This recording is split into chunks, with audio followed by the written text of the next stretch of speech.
এই মুহূৰ্তত এটা অত্যন্ত গুৰুত্বপূৰ্ণ খবৰ দিব বিচাৰিছো। এবাৰ স্মাৰ্ট সিটিৰ নমুনা আপোনালোকক দেখাব বিচাৰিছো। মাত্ৰ এজাক বৰষুণতে জলমগ্ন হৈ গুৱাহাটী সেয়া আপোনাক পুনৰ কোৱাৰ প্ৰয়োজন নাই। কিন্তু আজিৰ দিনটোত গুৱাহাটীৰ যি দৃশ্য দেখিবলৈ পোৱা গ'ল আৰু তাৰ পাছতে প্ৰশ্ন উঠিছে যে গুৱাহাটী উন্নয়নৰ বাবে ইমান দিনে কি কৰিলে বিজেপি চৰকাৰ। সৰ্বানন্দ সোণোৱাল নেতৃত্বাধীন চৰকাৰখনৰ 5 বছৰ, হিমন্ত বিশ্ব শৰ্মা চৰকাৰৰ 3 বছৰ, সৰ্বমুঠ 8 বছৰত গুৱাহাটীৰ উন্নয়নৰ নামত যে চৰকাৰ চূড়ান্ত ব্যৰ্থতাৰ দৃশ্য এয়া গুৱাহাটীৰ জিএছ ৰোড, সদাব্যস্ত জিএছ ৰোড গুৱাহাটীৰ মূল পথ। সেই জিএছ ৰোডত আজিৰ দিনটোত ঠায়ে ঠায়ে পানী হৈছে।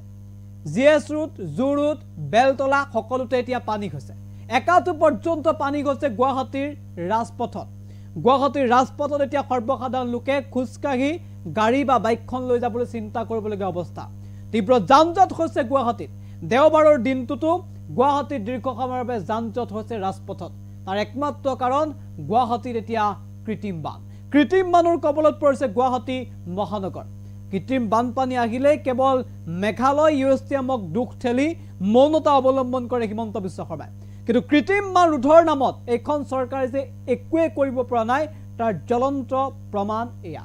কেৱল মাত্ৰ বিতৰ্ক সমালোচনা সকলোত ব্যস্ত থকা এই চৰকাৰখনলৈ আমি এই মুহূৰ্তত কেইটামান বিশেষ দৃশ্য দেখাব বিচাৰিছো। সবিশেষ এনি টক দৰ্শকৰ বাবে জলমগ্ন গুৱাহাটী।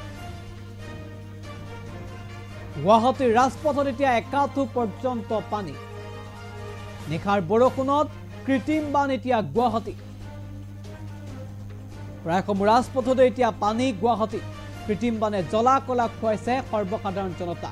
কিন্তু এই কৃত্ৰিম বান ৰোধৰ বাবে বিশেষ পদক্ষেপ গ্ৰহণেই কৰিব পৰা নাই 8 বছৰীয়া চৰকাৰে। এয়া হৈছে জু ৰোডৰ দৃশ্য।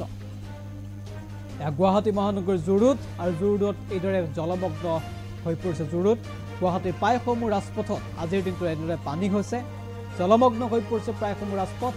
আৰু এতিয়াও মৌনতা অৱলম্বন কৰিছে চৰকাৰ। কি ফুটপাথ, কি ৰাজপথ, সকলোতে কেৱল পানী আৰু পানী। সদাব্যস্ত গুৱাহাটীৰ এইসমূহ পথত এতিয়া একাঠু পৰ্যন্ত পানী হৈছে। বিভিন্ন প্ৰান্তত এককাল পৰ্যন্ত পানী হয় গুৱাহাটীত। কিন্তু বানপানী হৈয়ে থাকে, বৰষুণ দিলেই পানী হয়। কিন্তু এইখন চৰকাৰে আজিলৈকে বান নিয়ন্ত্ৰণৰ ক্ষেত্ৰত একোৱেই কৰিব পৰা নাই। চূড়ান্তভাৱে ব্যৰ্থ হিমন্ত বিশ্ব শৰ্মা নেতৃত্বাধীন এইখন চৰকাৰ। মিয়াক লৈ ব্যস্ত হৈ থকা চৰকাৰখনলৈ এইসমূহ দৃশ্য আমি আগবঢ়াই দিছোঁ।